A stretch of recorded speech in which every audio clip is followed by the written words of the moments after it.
အစားအသောက်တွေကိုမလေးလို့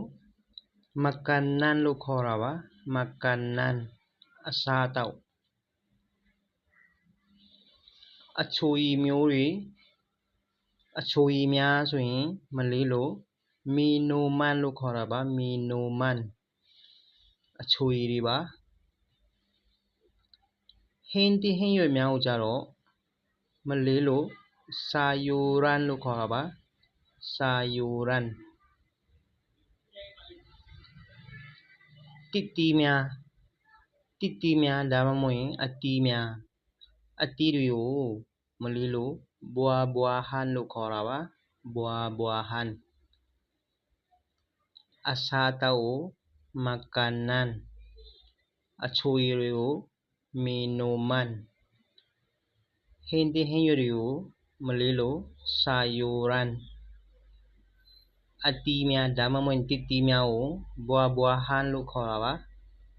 ဘွာဟန်မကန်နန်းမီနိုမန်စာယိုရန်ဘွာဟန်အစားအသောက်အချိုရည်ဟင်းသီးဟင်းရွက်တစ်တီးအစားအသောက်ကိုမကန်နန်းလို့ခေါ်တာပါမကန်နန်းအချိုရည်များကိုမီနိုမန်လို့ခေါ်တာပါဟင်းသီးဟင်းရွက်များကိုကြတော့စာယိုရန်လို့ခေါ်တာပါနော်စာယိုရန်ဟင်းသီးဟင်းရွက်များအတီးများဒါမှမဟုတ်တစ်တီးများကိုမလေးလို့ဘွာဟန်လို့ခေါ်တာပါဘွာဟန်မကန်နန်းမီနိုမန်စာယိုရန်ဘွာဟန်အစားအသောက်အချိုရည်ဟင်းသီးဟင်းရွက်တစ်တီးမကန်နန်းဆိုတာအစားအသောက်တွေနော်စားလို့တောက်လို့ရတဲ့အကုန်အားလုံးကိုမကန်နန်းလို့ခေါ်တာပါမကန်နန်းအစားအသောက်အချိုရည်မျိုးတွေတောက်လို့ရတဲ့အချိုရည်မျိုးတွေဟာလက်ဖက်ရည်တို့ကော်ဖီတို့ဘာတို့အချိုရည်တို့